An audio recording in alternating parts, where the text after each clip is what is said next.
experiencias el día de hoy. Como les decía, este es uno de de las primeras exposiciones del ciclo de seminarios virtuales en su segunda versión, que ha sido denominada a las citas en Bolivia, fiestas patronales y ferias. Entonces, yo me voy a permitir comentarles un poco de toda la experiencia de Evelyn, que nos va a estar compartiendo mediante una presentación la exposición que ella ha preparado.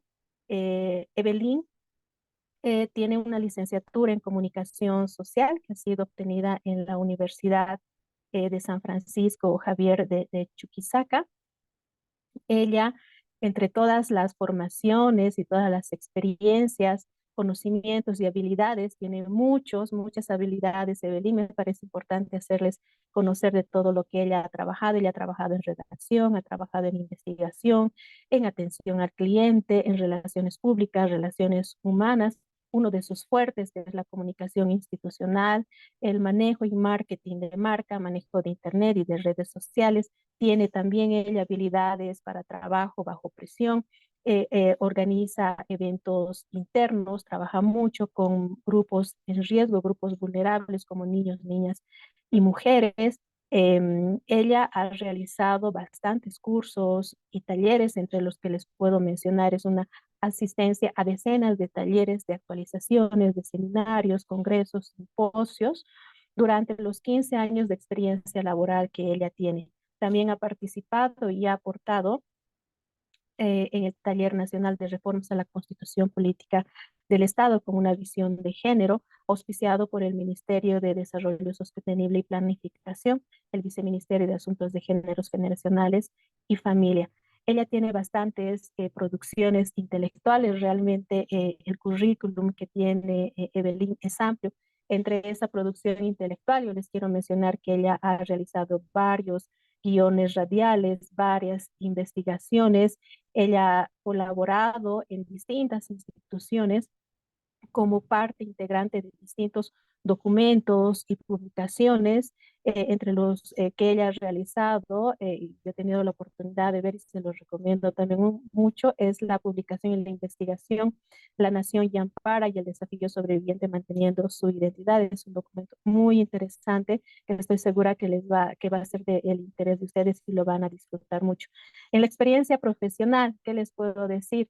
Evelyn ha trabajado por mucho tiempo respecto como productora de su perfil, realizando entrevistas, reportajes, coordinación de edición, redacción de voz en el Canal 9 Bolivisión de Sucre como conducción y coordinación, internando y realizando en el periódico Correo del Sur. También ella ha realizado un internado en el Canal 13, Televisión Universitaria, ha sido relacionadora pública de la entidad de museo del gobierno municipal de Sucre. En otras áreas también ha sido periodista del diario Correo del Sur, ha sido cronista de distintas revistas, entre ellas Ecos. Ha realizado bastantes redacciones en distintas publicaciones y en distintos medios de comunicación. Además, también ella es consultora de distintos trabajos que se refieren al diseño, la planificación y difusión de bastante información y documentación. Ella tiene además también, como es evidente, distintos reconocimientos por todo el trabajo que ha venido realizando. Entre esos reconocimientos ha sido otorgado por la Asociación Sucrense de Ecología ACE, coordinación del IDEMA y el programa de capacitación, movilización y educación ambiental por su buen trabajo en medio ambiente y su apoyo constante a los programas y proyectos llevados a cabo en las.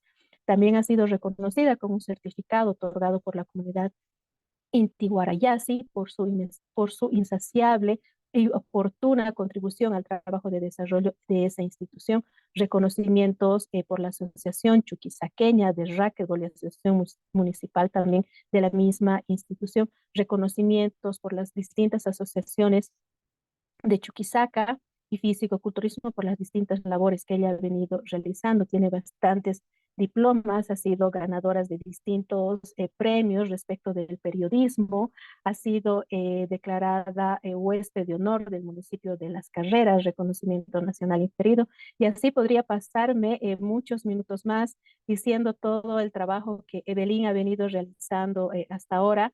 Querida Evelyn, es un grato honor para nosotros tenerte aquí y poder tenerte como presentador y poder conocer del trabajo que tú vienes realizando.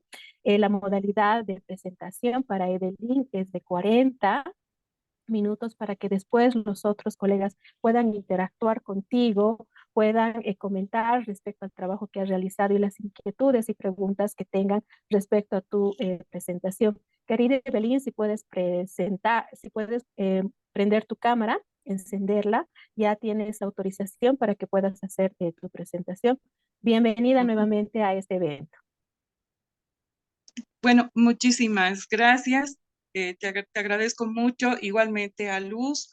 Eh, Me siento, la verdad, honrada por esta invitación y bueno, por todo lo que han hablado acerca de mi persona. Feliz, quiero agradecer a las instituciones que están organizando este evento tan interesante que seguro va a ser de muchísimo provecho para todos los participantes. Bueno, en esta oportunidad me toca disertar un tema que trata sobre la fiesta de la Virgen del Carmen y la Feria de Alacita en Sucre, dos eventos con historia propia. Así lo he titulado. Vamos a comenzar. Vamos con la introducción. ¿Me escuchan? Te escuchamos, Sí, Evelyn. te Perfecto, escuchamos, muchas Evelyn, gracias, perfecto. Luz. Adelante. Muchas gracias. ¿Quién alguna vez no ha deseado en algún momento tener una casa, un edificio propio, un vehículo último modelo o una flota de camiones y buses, viajar por varios países del mundo, casarse con esa persona especial, conseguir un título profesional, montar un negocio, tener mucho dinero ahorrado en el banco o convertirse en un gran empresario?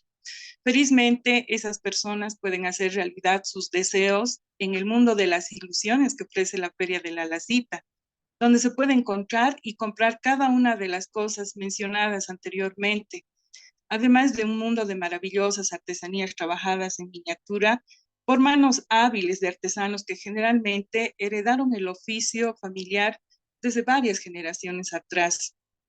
Dicen que la fe mueve montañas y la tradición asegura que las personas que compran las miniaturas con gran fe en la Virgen del Carmen, después de un año serán los felices dueños de las cosas que desearon. Vamos a hablar de la Alacita itinerante. En Sucre, la Feria de la Alacita tiene características especiales. Es itinerante porque se desarrollan 3 muestras en diferentes barrios y fechas en homenaje a 3 fiestas patronales. Creo que esto hace única esta Alacita a nivel del país. Esta fiesta inicia en la Alacita de la Rotonda. El calendario de esta festividad comienza el 16 de julio en conmemoración de la Virgen del Carmen. Esta es la fiesta más grande que se desarrolla en los alrededores del templete de la Rotonda, donde se apuestan miles de comerciantes y artesanos para vender sueños e ilusiones. La mayoría son del interior del país, especialmente de La Paz. Todo comienza el 15 de julio en la noche con una serenata que se le da a la Virgen del Carmen, donde actúan una variedad de artistas y grupos musicales. Al día siguiente se desarrolla una misa de campaña en la capilla y desde hace algunos años se está acostumbrando a la realización de un desfile folclórico donde especialmente se presentan morenadas.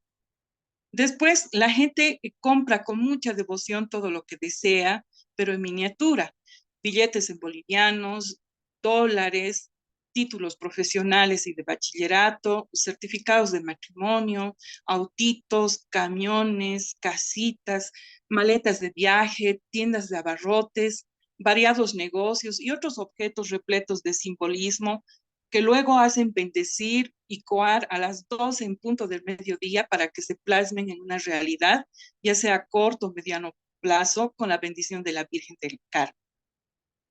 A la cita en Santa Ana. Primero, como les explicaba, se realiza en la Rotonda y después pasa a Santa Ana. A partir del 26 de julio, la Feria de la Lacita se traslada al barrio más antiguo de Sucre y de Bolivia, Santa Ana, que está ubicado cerca del monasterio de la Recoleta y sus calles aledañas. Cabe destacar que este barrio, pese a tener siglos, mantiene su toque colonial.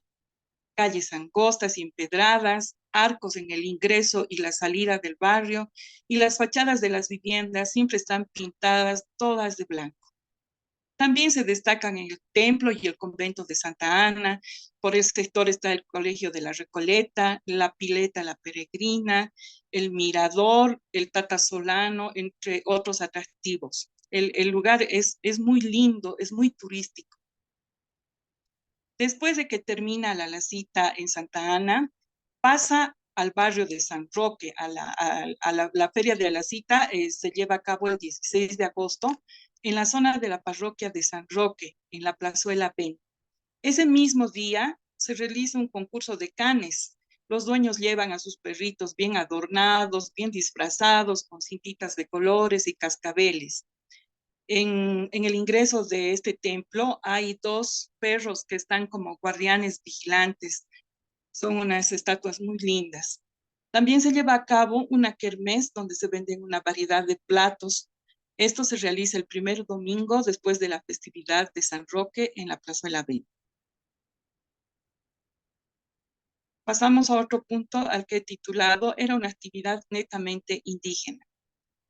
Muchos adultos mayores relatan que cuando eran niños escuchaban contar a sus progenitores que en sus tiempos mozos las miniaturas eran manufacturadas en su totalidad por artesanos locales con obra de mano calificada. No había nada que llegue del interior. Además, muchos de ellos provenían de familias tradicionales de artesanos que con el tiempo fueron desapareciendo. En épocas pasadas, los padres y los hijos esperaban con muchas ansias la llegada de las alacitas, bueno, de la alacita para ir a comprar juguetes. Dicen que a un principio era una actividad netamente indígena.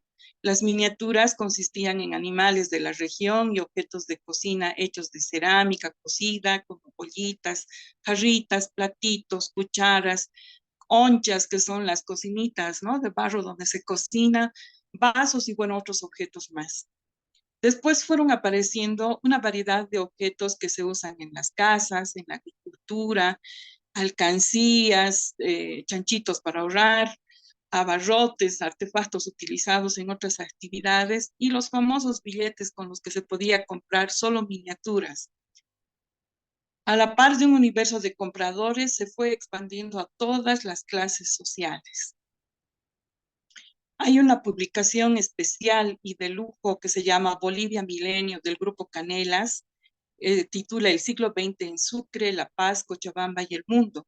Ahí hay una pequeña recopilación de un periódico del año 1915 que titula ¿A qué juegan los niños?, donde dice, a mediados de la segunda década del siglo XX, la mayoría de los juguetes eran fabricados artesanalmente. Muy pocos llegaban de otros puntos del planeta, como las muñecas de porcelana o los cochecitos ingleses, por ejemplo, a lo que además solo tenían acceso pocos niños, porque claro, eran juguetes carísimos y pocos tenían acceso a estos juguetes.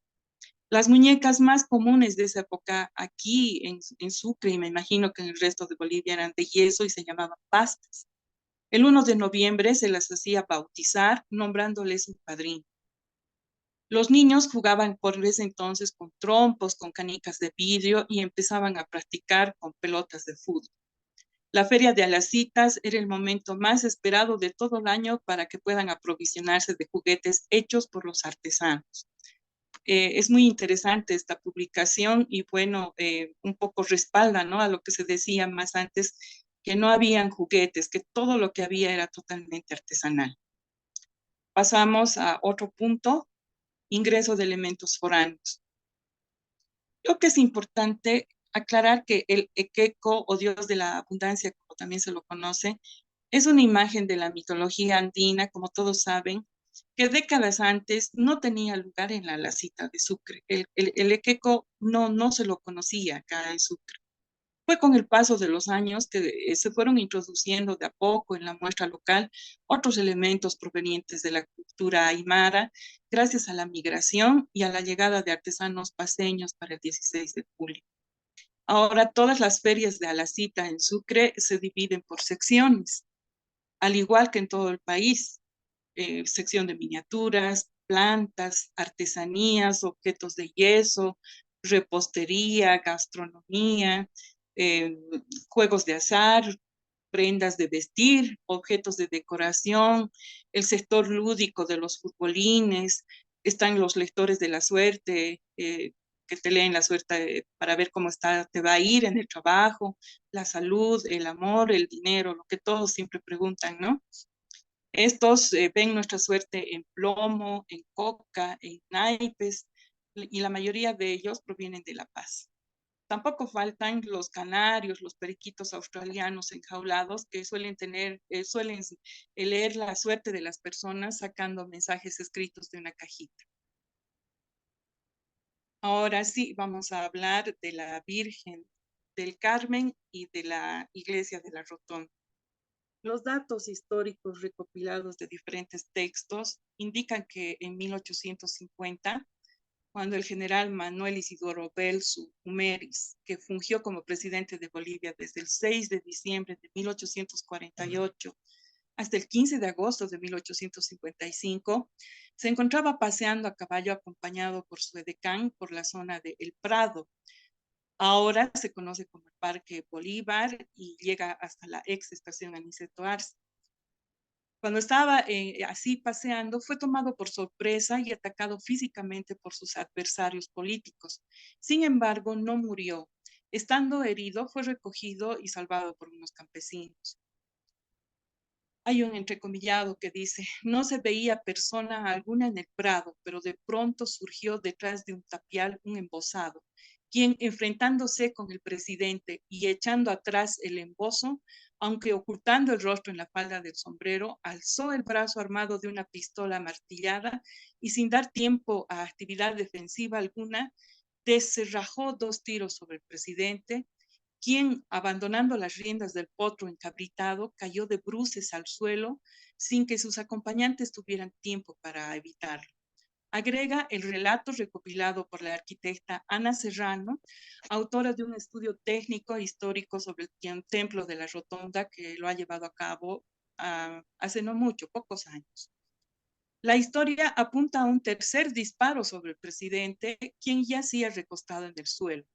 El fuego provino de Agustín Morales, que de corta distancia había contemplado la rápida escena anterior y que luego de asegurar su disparo y en el convencimiento de que Belzu estaba muerto, huyó precipitadamente con Sotomayor, pero no sin lanzar en la carrera grandes voces anunciando la muerte del presidente y seguramente con la esperanza de provocar un movimiento popular del que pudiera obtener algún provecho. Durante el atentado, Belzu fue herido de bala, pero milagrosamente había sido salvado por su escapulario con la Virgen del Carmen, de quien era fiel devoto, y cuando se restableció, dispuso la edificación de un templo en el mismo sitio donde había sido herido. De esta manera, encargó el envío de la efigie desde Europa y ordenó la construcción de un templo en donde hoy se encuentra la estatua del expresidente Aniceto Arce, en pleno centro de la plazuela de la ex estación que lleva el mismo nombre del primer mandatario. Está a unos 100 metros al oeste de donde se encuentra en la actualidad. El templo inicialmente estaba construido por 28 columnas de estilo jónico con bases y capiteles de piedra labrada. Fue inaugurado el 6 de septiembre de 1852.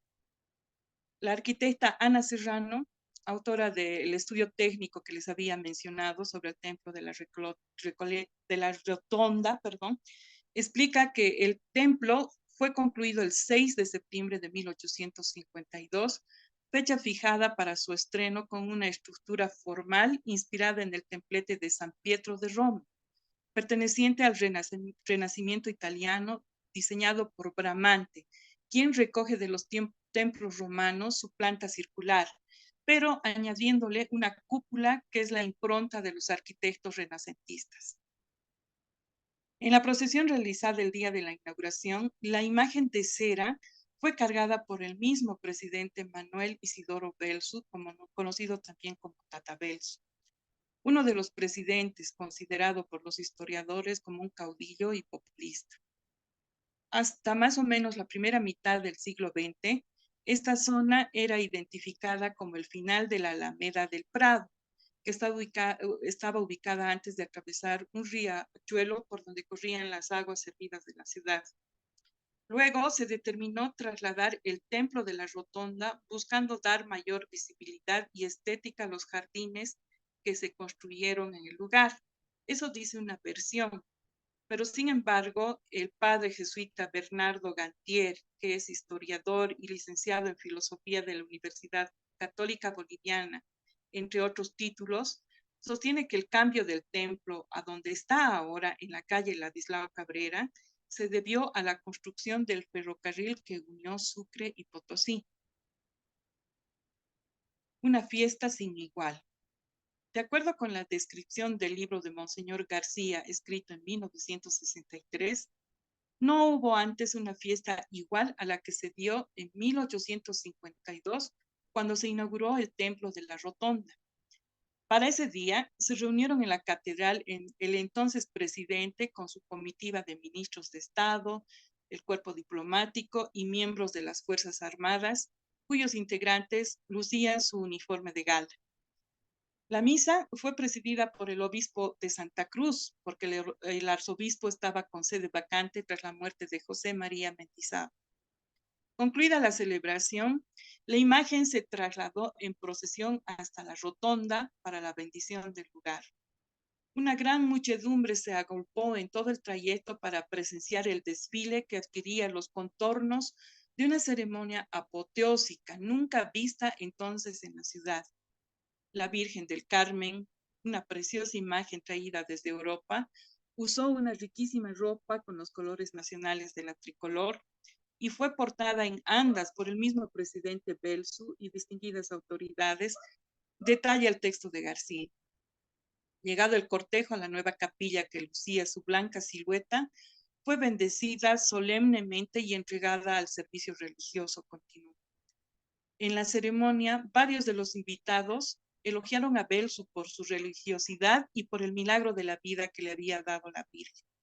Tras el acto oficial, el presidente se subió a la cúpula del templo, desde donde arrojó al delirante pueblo que lo aclamaba monedas de plata acuñadas expresamente para conmemorar un hecho tan histórico. La masa popular se entregó a la celebración del acontecimiento con festejos que duraron varios días, continúa el relato. De acuerdo con la crónica recuperada por Monseñor García, la ceremonia concluyó con un banquete ofrecido por el presidente a sus invitados y 2 años después, en 1854, se declaró a la Virgen del Carmen patrona del Ejército Nacional, una fiesta que debía celebrarse anualmente con carácter de feriado cívico, que lastimosamente se ha perdido. Este templo, traslado del templo ladrillo a ladrillo, así es subtitulado. La arquitecta Ana Serrano recuerda en su obra que el debate fue intenso en la ciudad sobre la conveniencia de demoler el templete, total o parcialmente, o reedificarlo en otro sitio mejor, donde no interfiriera la construcción de la estación Aniceto Arce que comenzó en el año 1940. Ella agrega que conocidos personajes de la ciudad, como José Urioste, habían propuesto llevar al nuevo sitio ladrillo por ladrillo todas las piezas.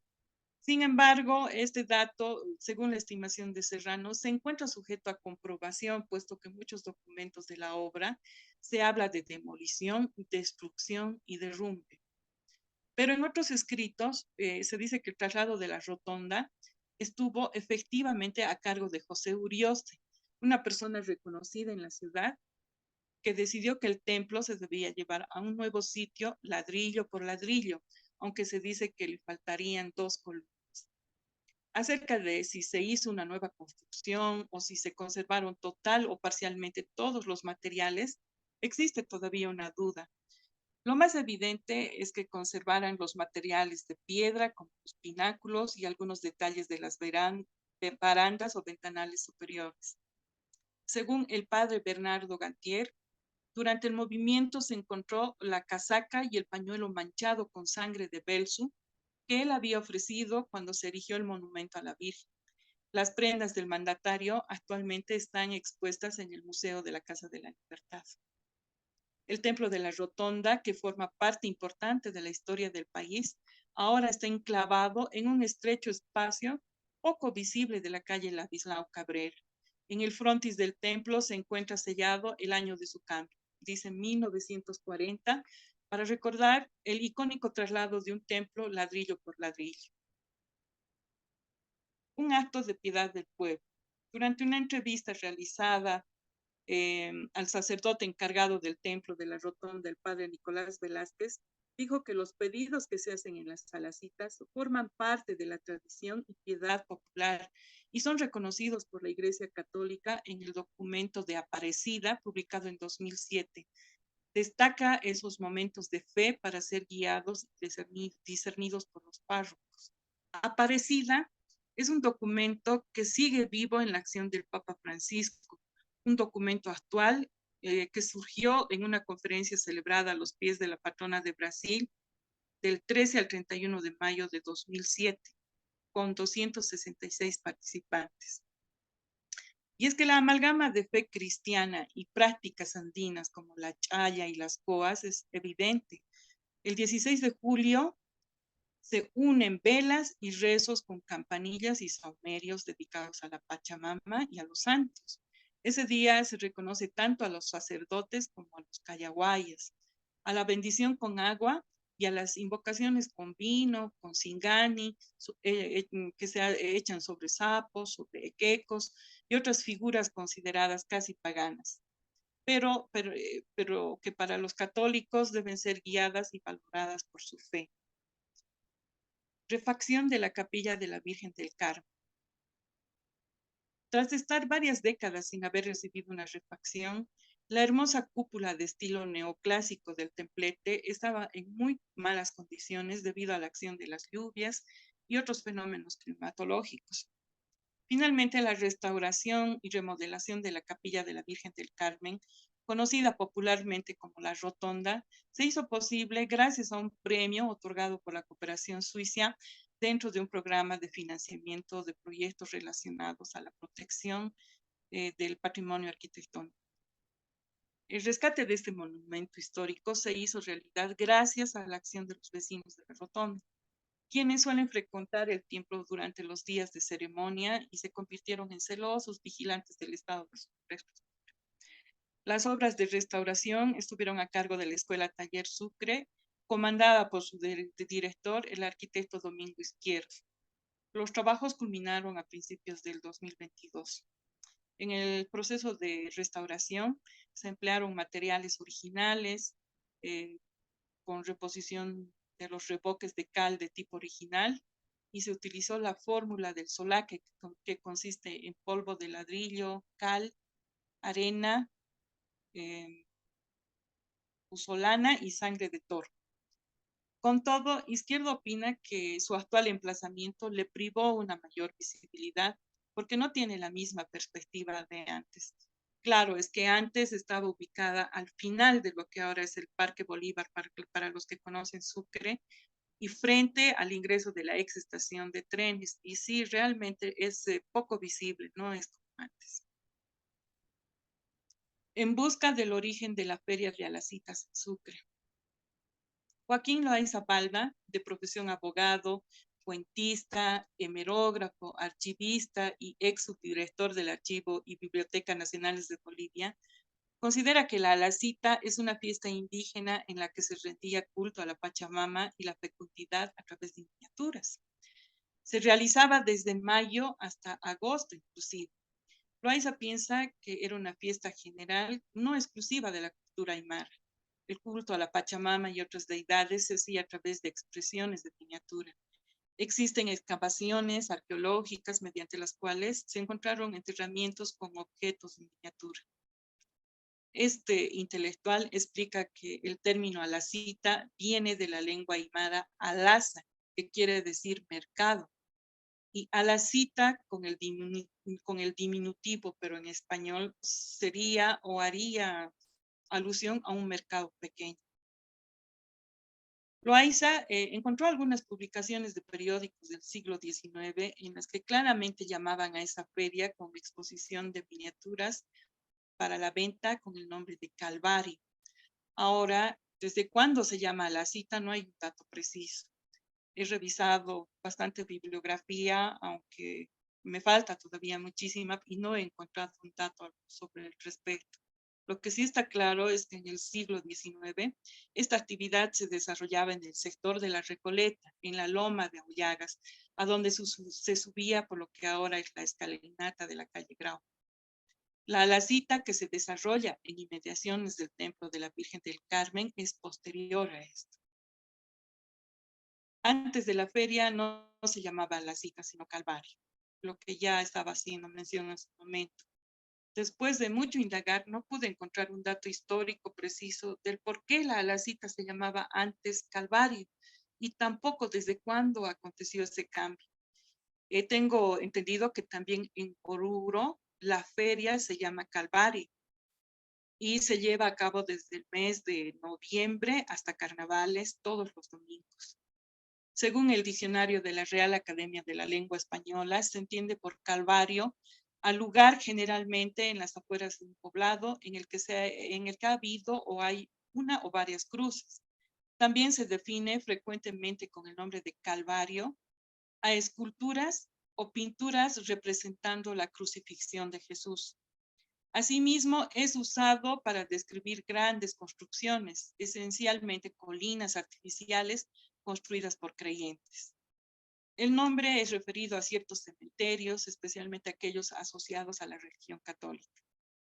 El desaparecido maestro de literatura y español, y escritor, investigador tradicionalista de Sucre y del folclore boliviano, Luis Ríos Quiroga, que falleció el año pasado, en su obra llamada Calendario Folclórico de Sucre, publicada en 1974, también menciona que la Feria del Calvario se desarrollaba en 3 barrios de Sucre.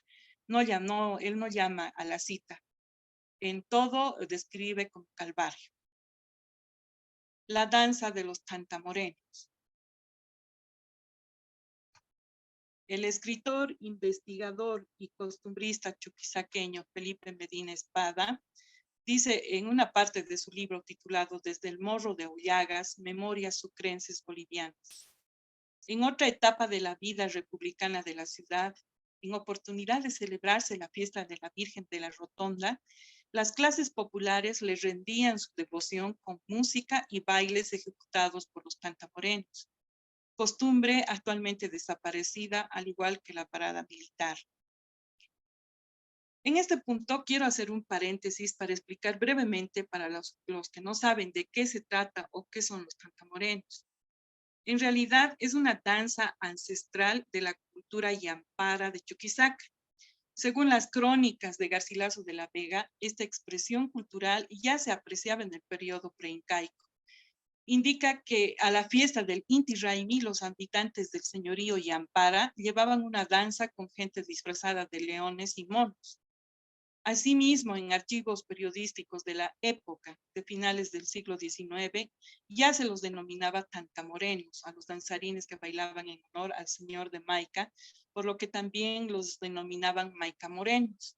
Es una danza bastante particular y única, ya que en ella intervienen varios personajes, entre ellos los diablos, las himillas, los leones, los abuelos, los monitos, el gallo, las parejas y como parte musical los sicuris. Las parejas son las que dan el mando de voz con sus matracas cuando empiezan a tocar los sicuris y están en medio de todos los personajes bailando con sus matracas y pasos saltarines.